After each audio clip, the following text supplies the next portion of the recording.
Hello everyone, I'm back. It's me, Amaris. I'm actually in Papua New Guinea right now, back here. I'm on this ship.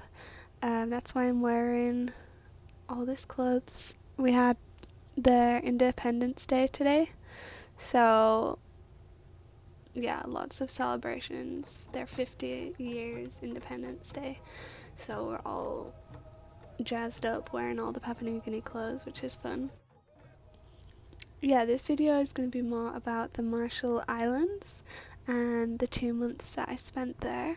I know a lot of you guys were praying for me and yeah, trying to keep in contact with me while I was in the Marshall Islands. There was a few challenges with the power and it was just a busy time, honestly. Solo leading, so I didn't manage to give you guys as many updates as I wanted to. But this video, I'm hoping to give you a bit more of an insight of how it was, how the Marshall Islands is, how our team found it, and a testimony of our time there. Obviously, I can't share everything from the past 2 months in a quick video, but I just wanted to give you some more details of what it looked like. Because honestly, I had no idea what the Marshall Islands was like before going there. Not a clue.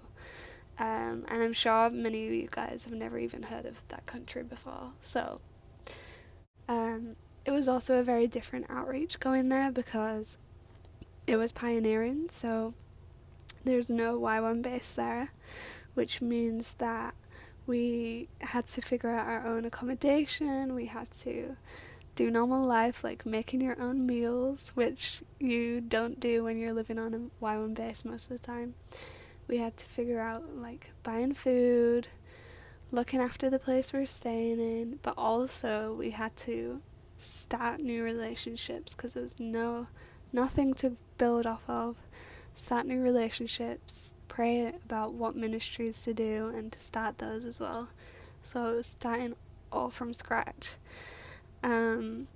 Which was exciting and also challenging. There was a few days where we were like, I would wake up in the morning and be like, I don't know what we're gonna do today. I don't know. But it was really cool how it worked out. I think we saw the Lord being very faithful to surround us with some amazing people, and people were literally just knocking on our door all the time. Like every day there would be people knocking on our doors, just coming over. They would knock on the door and then just walk inside bringing food, and then we'll be like, okay, guess we're having dinner together, and we'd try and cook something up, and then we just talk all night and then sing and pray with each other. So it was really fun, how it all ended up working out. One of the students did a video that I will send you guys. He made a video of our time traveling to the Marshall Islands, and you should check that out. It's really cool the way that he put it all together. But when we first arrived, I was like, oh my gosh, this is so nice. We had an apartment to stay in, had 2 bedrooms, it had a bathroom, it had a kitchen at first, and it had air conditioning, and I was like, hallelujah, this is amazing. We were there for maybe like an hour, and then the power went out, and this was on the first night, and I was like, okay,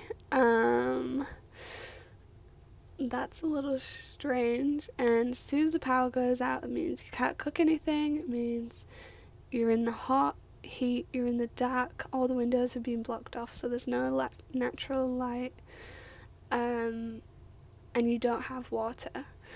So that added challenges.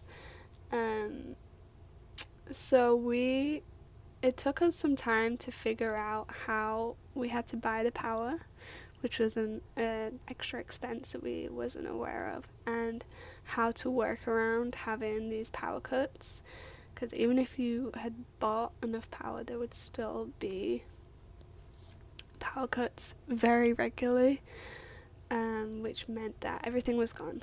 So again, like no food, no water, no light, no AC. Um, so the first couple of weeks navigating that, there was a few meals, I'll put photos, where we were literally just eating like tuna sandwiches by the candlelight, or yeah, part boiled eggs, in bread with candle, or just chips, crisps, I mean. So there was a few days where I was like, this is gonna be tough for 2 months.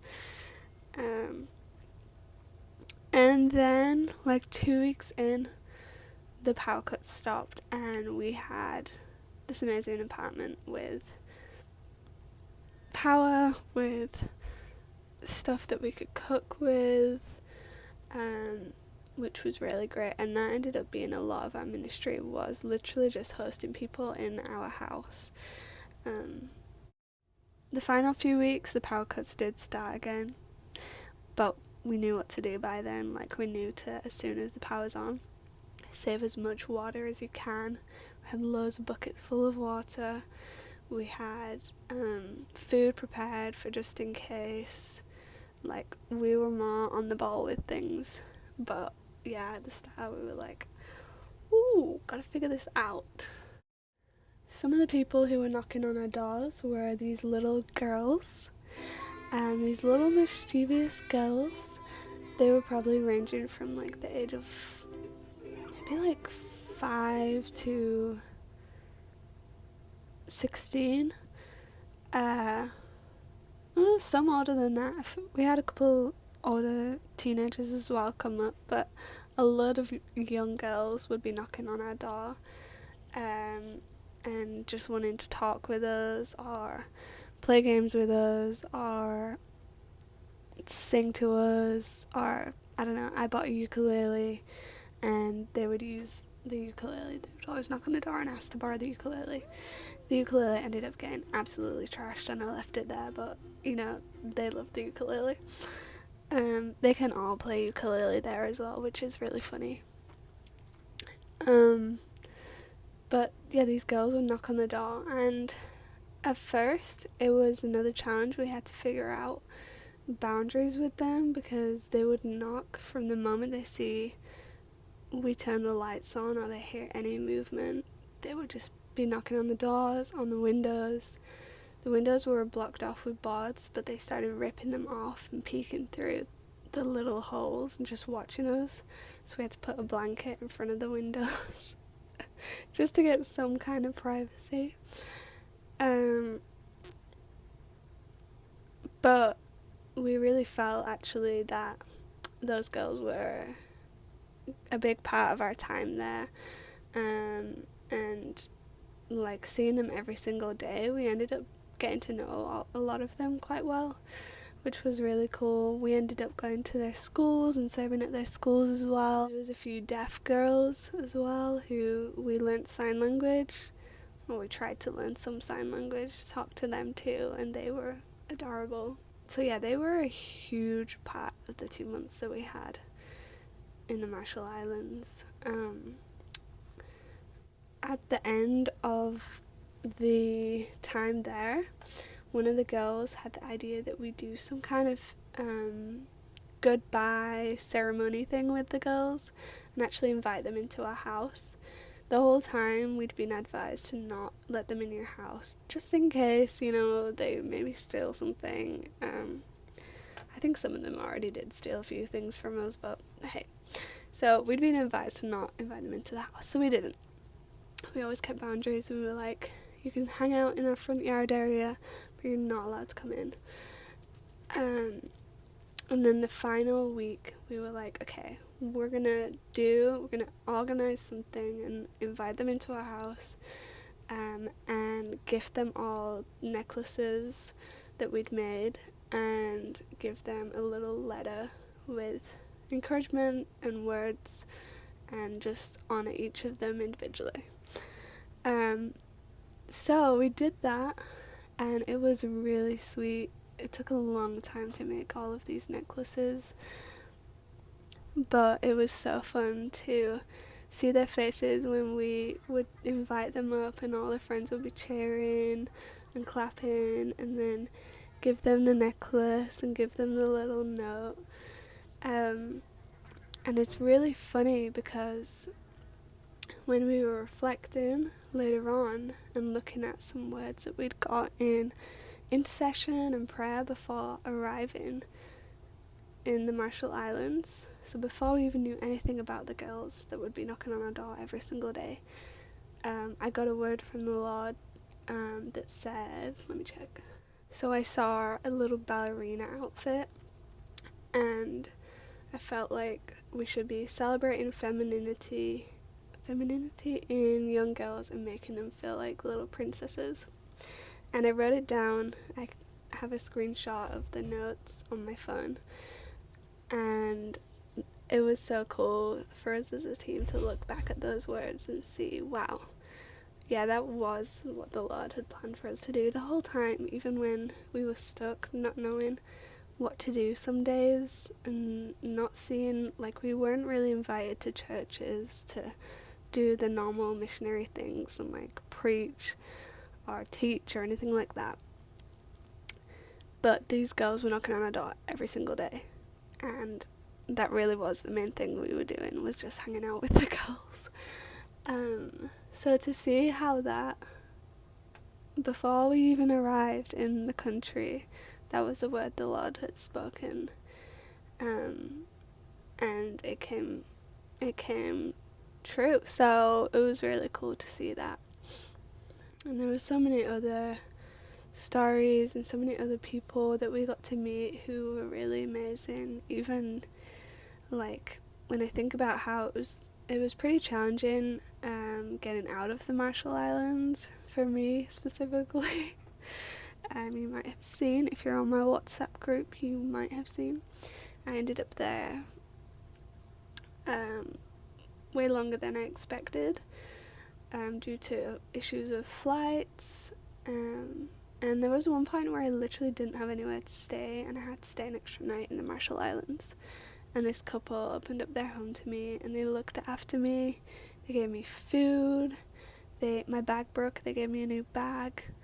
They gave me just so many extra things, extra food for my traveling later on. And I was so blessed by them, honestly. So yeah, the country was amazing. The island that we were staying on was tiny. Like, you could literally walk around it, and before going, I'd heard 40 minutes, but I would say like 25 minutes and you could walk around this island.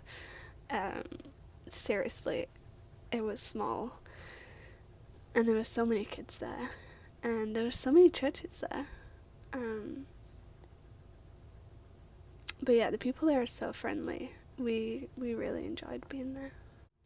I would love to talk about the Marshall Islands so much more. If any of you have any questions or even just want to have a phone call and talk about how you're doing, talk about how I'm doing and how this outreach went, I would love to chat with you more about it as well. But I don't want to make this video too long. So yeah, you are always welcome to reach out to me. But yeah, like I said at the start, right now I'm in Papua New Guinea. I've been here for almost a week. I'm going to be here until the middle of December. Joining the medical outreaches, going to the villages and providing healthcare to the people there, whilst also making connections to translate the Bible into their language. So it's really cool to finally be on the ship and finally see this happening.